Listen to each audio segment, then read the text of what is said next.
This video will walk you through how to submit a timesheet for the hours you work in the ACE centers. First, navigate to the MCC homepage in your browser of choice and log in to your MCC portal with your A number and your password. On the left side, underneath the My Launchpad header, you should see an icon called Employee Self-Service.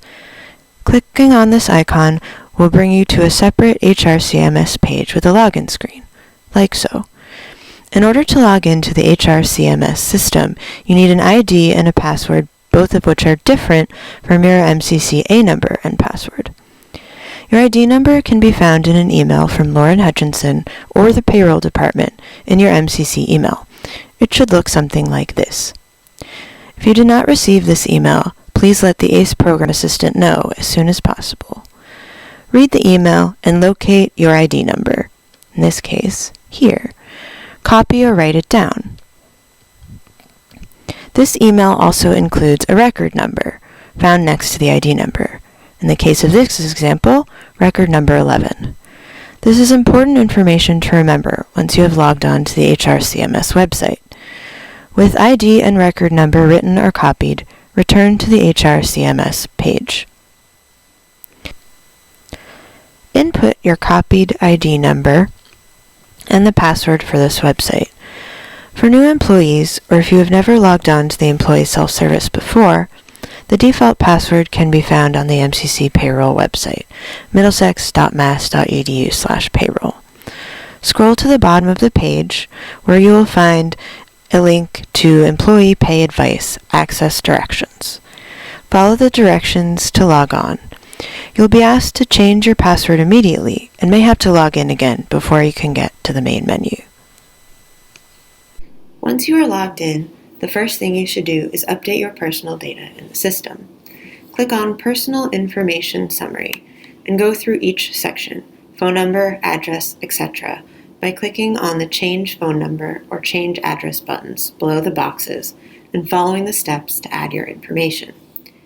In the email section, as shown here, it is probably best to put your MCC email, but if you don't have one, an email you check often will work also. It's important to fill out this information because if you forget your password later on, having an email in this area means that instead of calling or talking to the MCC payroll office, you can change the password on your own via the Forgot Password link on the main page, as shown here. Make sure to double check that everything is correct and then return to the home screen via the home link. Now let's take a look at the timesheet itself by clicking on Timesheet in the Quick Links section. If you have more than one position on campus, such as working in ACE and working as a student orientation leader, you might see a screen like this with multiple rows of positions, just with different titles. If you only have one position on campus, however, you will automatically be taken to a timesheet with dates and blank lines like this. Either way, it's important to know that you do not need to submit multiple timesheets for your positions in ACE, even if you are working in multiple roles within the department. Make sure to click on the link titled ACE Student Leader or SI Leader Perkins, and you'll be directed to the time input screen from earlier.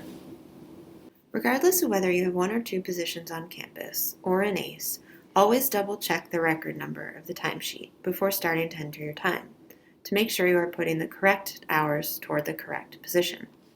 The employee record number can be found here, just at the top of the table, underneath the employee ID number. Sometimes we may need to move you from one budget source to another. In this case, your role as an SI leader or peer tutor has not changed, but the funding source has. You'll be instructed to start submitting your time under a new record number by your supervisor, and you'll also receive a new email from payroll with that new record number. Timesheets for any work within ACE are due for the current week every Thursday by 12 p.m. That's noon. This is very important. Always remember, Thursday by 12 p.m. Once you have confirmed the record number and it's not Thursday before 12 p.m., enter the time that you will work for that current week. Let's say you work for ACE as a ramp-up tutor, SI leader, and a Blackboard ambassador on both Tuesday and Friday. On Tuesday, you worked in ramp-up from 10 to 12. So in the Tuesday row, in the in column, we would write 10, and then in the out column, we would write 12.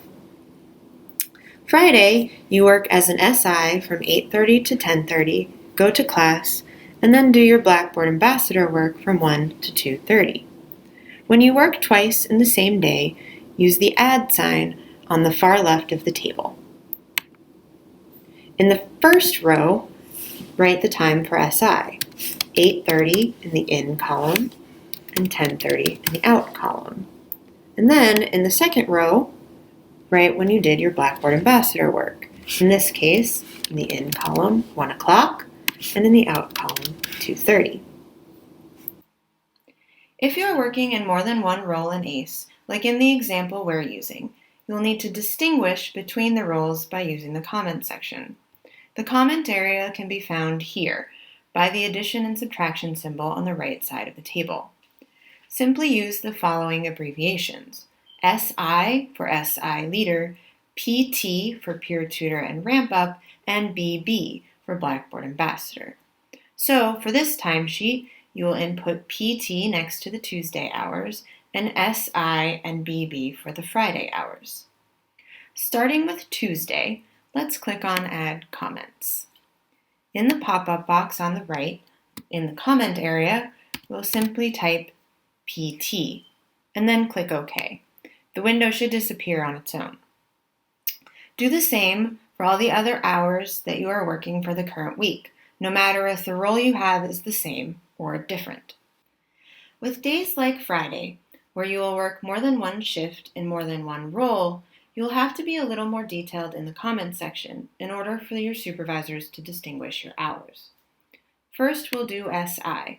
So in the comment section in the line to the right, we'll write SI-8:30 in order to show that your SI hours were those that went with 8:30.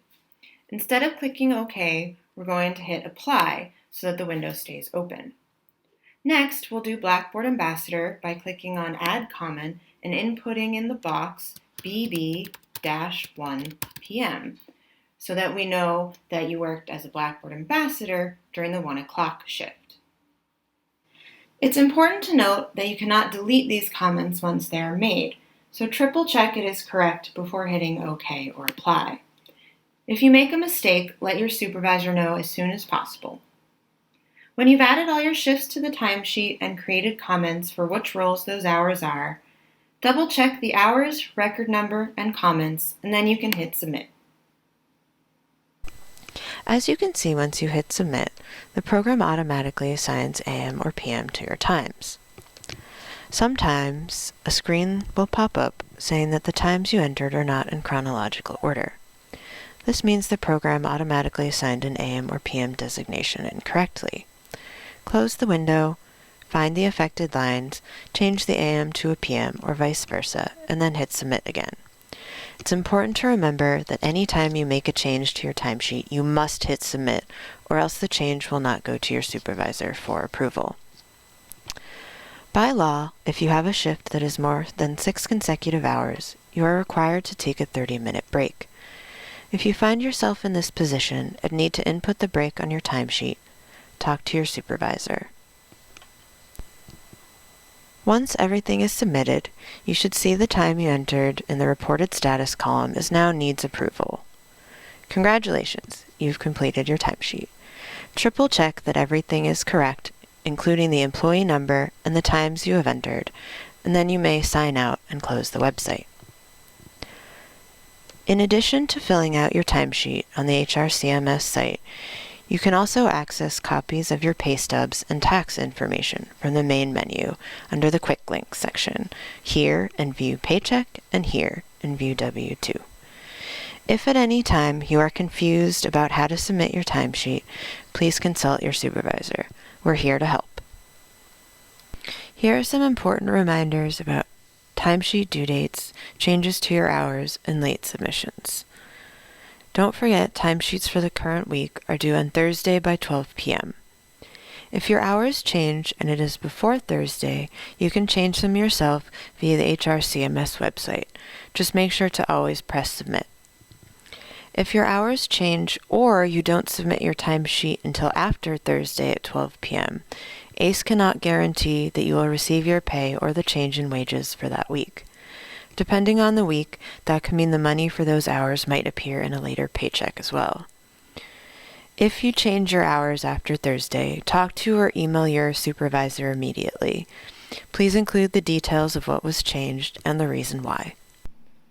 To recap, an email with your HR CMS ID and record number should be sent to you from the payroll department or the ACE program assistant soon. If not, let your supervisor know as soon as possible. And again, timesheets are due Thursday by 12 p.m. Make sure you're submitting your hours in the correct record number and in the correct day and date position in the table. If you hold more than one position in ACE, i.e. a peer tutor and an SI leader, please make sure you're using the comments section of the timesheet to denote which positions these hours were for. Your HR CMS password expires every couple of months, so be prepared to reset it. Thankfully, the website will remind you. Also, if you forget your password, as long as you have added an email address in the personal information section of the HR CMS website, all you need to do is click Forgot Password on the login screen and follow the steps you receive via email. Thanks, and when in doubt, always ask your supervisor for help.